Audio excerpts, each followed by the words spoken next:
자, 오늘의 3위입니다. 민주당 3인 3색 화법. 자, 이 대선 주자들, 이 본인들의 각각 고유의 화법과 말하는 습관, 스타일들이 있다고 하는데요. 요 이야기 잠시 후에 저희가 좀 영상으로 살펴보도록 하고요. 홍준표 지사가 오늘 문재인 전 대표를 향해서 비난하는 말을 남겼습니다. 자, 이 어떤 얘기였기 때문에 이렇게 논란이 있는지 한번 들어보시겠습니다. 지금 민주당 1등한 후보는 저거 대장이 뇌물 묻고 자살한 사람입니다. 그럼 바로 옆에 비서실장함이 옆에서 그거 내용 몰랐다면 그건 감이 안 되죠. 2등하는 사람은 그런데 그걸 나한테 시비 걸 수 있겠습니까? 그게 그 말이 돼요? 저렇게까지 심하게 이야기를 하면서 노무현 대통령을 거론하는 이유가 뭐죠? 네. 제가 지난주 월요일에 이 홍준표 지사 인터뷰할 때 했던 얘기를 똑같이 그래요? 하는데요. 아마 이게 준비된 멘트인 것 같습니다. 아하. 왜냐하면 항소심에서는 무죄 판결을 받았지만 성완종 전 그 경남기업 회장으로부터 1억 원을 받아서 1심에서는 실형을 받은 적이 있거든요. 그렇기 때문에 항소심 무죄로 3심이 다 끝낸 게 아니기 때문에 대법원 판결이 남아있기 때문에 당신은 아직 좀 완전한 무죄라고 보기 어려운 거 아니냐. 이런 공격이 들어올 것을 예상을 하고 나만 그런 것이 아니다. 그러니까 독인 객인이다. 50보 100보다. 나는 항소심 무죄를 받았지만 지금 그 더불어민주당에서 2등 달리는 사람은 정치자금법 위반으로 실형을 살았고 1등을 달리는 사람은 자신이 모셨던 사람이 이 뇌물과 관련된 수사를 받다가 자살하지 않았느냐. 그러니까 그런 책임 있는 사람이 어떻게 나한테 항소심 무죄 받은 사람한테 책임을 묻을 수 있느냐. 그러니까 50보 100보다 이 얘기를 하고 싶어 하는 게 아닌가 싶습니다. 사실은 지금 이제 여권에서는 어떻게 보면 황교안 대통령 권한 대행하고 그다음에 이제 홍준표 경남지사가 유력한 후보 중에 하나지 않습니까? 그런데 실제로 보면은 지금 22일 날 검찰이 항소를 했거든요. 무죄 받은 다음에. 그러니까 대법원에 현재 사건이 계류 중에 있습니다. 그러니까 홍준표 경남지사로서는 현재 과연 후보가 될 수 있느냐. 이 자체가 논란이 될 수 있어요. 대부분의 지금 현재 정당들이 저런 뇌물을 받은 혐의로 검찰에 의해서 재판에 회부되기만, 즉 기소만 되더라도 아예 다른 여러 가지 당직도 못 맡게 하고 있거든요. 그런 측면에서 지금 저 문제는 상당히 홍준표 지사한테는 아킬레스건이다. 그렇기 때문에 문재인 후보를 걸고 넘어지고 있다. 이렇게 볼 수 있습니다. 지금 민주당에서는 가만히 있습니까? 문재인 대표 측에서 뭐 입장이 나왔나요? 예, 그렇습니다. 그 인품이 참담하다. 뭐 인격 수용을 다시 해야 한다. 뭐 이렇게 얘기를 하고 있는데요.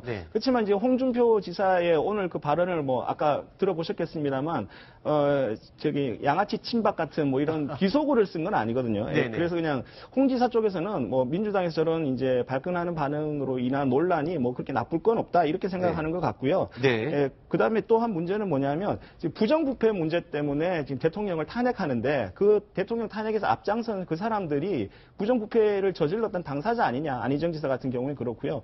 문재인 그 전 대표 같은 경우에는 그런 부정부패가 벌어졌을 때 당시 민정수석이었지 않느냐. 그렇다면 문재인 전 대표나 우병우 전 수석이나 뭐 다를 게 뭐냐. 지금 이런 식의 그 논리일 것 같습니다. 그러니까 이 대선 주자로 부상하기 위해서는 홍준표 지사가 두 가지 그 관문을 넘어야 되는데요. 이 첫 번째 관문 중에 하나가 이제 저런 이 뭐랄까 이게 뇌물죄로 조사받은 것에 대해서 과연 출마할 수 있느냐 이 얘기인데 이것은 이게 문재인과 안희정 두 사람을 걸고 넘어지면서 이제 뭐 별 차별화가 없으니까 할만하다 이렇게 보는 것 같고요. 또 한 가지 족쇄가 지금 자유한국당 소속인데 당원권이 정지가 되어 있습니다. 그런데 이제 이 얘기도 제가 물어보니까 자유한국당 그러니까 전신인 새누리당 때 본인이 혁신위원장을 할 때 기소가 되더라도 당원권을 정지하도록 본인이 혁신안을 만들었답니다. 그래서 이제 자기는 지금 당원권이 정지가 돼 있는데 오늘 지금 임명진 그 비대위원장하고 창원에서 만나거든요. 그래서 아마 그 임명진 위원장이 홍준표 지사의 얘기를 듣고 비대위 차원에서 당원권 정지를 풀게 되면 홍 지사는 이제 하나의 족쇄는 풀릴 가능성이 좀 있어 보입니다. 그렇군요. 자, 이제 민주당 대선 후보들의 그 경선 TV 토론회가 3월 3일에 있습니다. 며칠 남지 않았습니다. 자, 아주 지금 열기가 뜨거워지고 있는데요. 이 민주당 후보들의 화법들 어떻게 다른지 저희가 영상으로 한번 만들어 봤습니다. 함께 보시죠.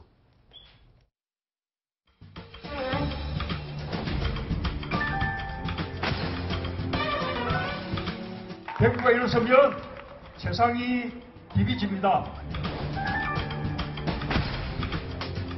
안보라든지 이런 여러 가지 문제들이 보수 재결집에 대한 그런 문제가 나오는데요. 우선 안보나 교육은 아니다십니다. 대연정을 꾸리는 것이 노무현 정부 때 저희가 구상했던 헌법의 실천 방안입니다. 저와 함께 해주시겠죠? 우리가 사물의 본질을 깨닫는 것은 그 사물을 부정하거나 왜라고 하는 질문이 사물을 부정하는 게 아니라고 나는 생각합니다.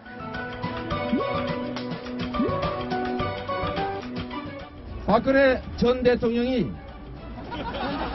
아직 안 그만뒀나요? 저는 그만뒀다고 생각합니다. 저는 중앙대학교를 졸업했고 사법시험을 합격한 변호사인데 제가 무슨 어디 이름도 잘 모르는 대학에 석사 학위가 필요하겠습니까?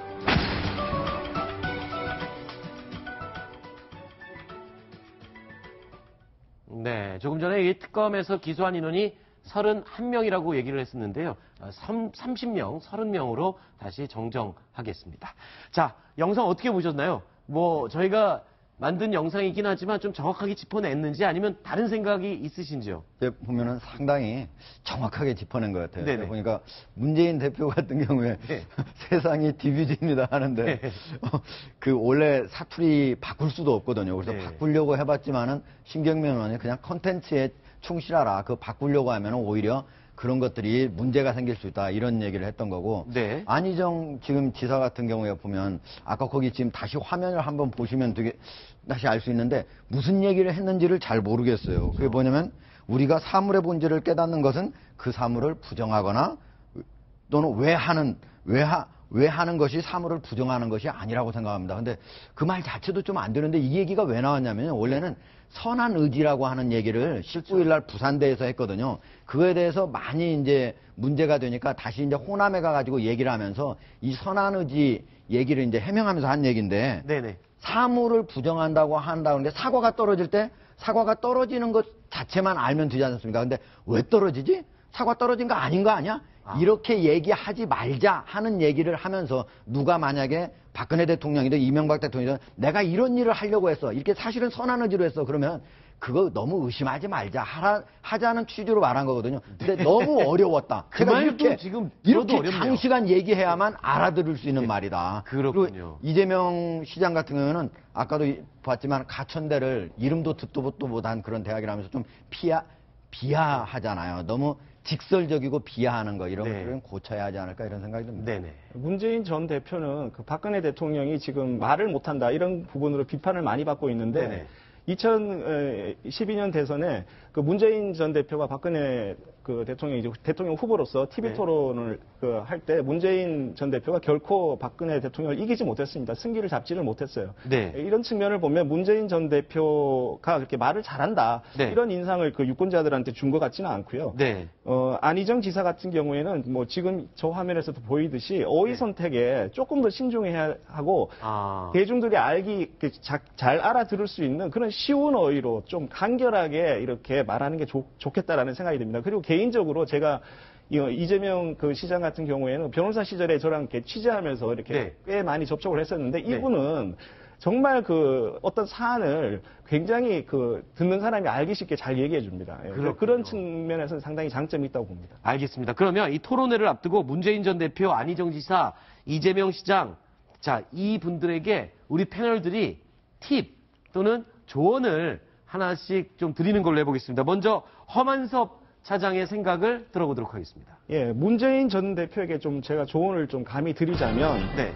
문 전 대표께서는 곤란한 질문을 받을 때, 뭐 색깔론 제기하지 말라는 식으로 질문자를 오히려 공격하거나 아니면 아예 그 구체적인 답변을 피하는 이런 모습을 좀 보여왔는데 좀 안 그랬으면 좋겠습니다. 네. 그렇게 하는 것이 본인에게 오히려 불리할 것 같습니다. 그 예컨대 본인에 대해서 뭐 안보관이 불안하다 뭐 이런 얘기들이 나오는데 이런 부분에 대해서는 본인이 좀 상세하게 이렇게 답변을 하시면 네. 그런 부분들이 해소될 수 있으니까 그런 점을 좀 참고해 줬으면 좋겠습니다. 알겠습니다. 우리 구장훈 차장은 누구에게 조언을 해주실까요? 네, 저는 안희정 지사에게 그 한 가지 얘기를 해주고 싶은데요. 선한 의지 발언한 이후에 굉장히 뭐랄까요, 지지층 내에서 이 지지율이 떨어지다 보니까 자기 정체성을 약간 좀 혼란을 겪고 있는 것 같습니다. 이 초심으로 돌아가는 것이 안희정답다.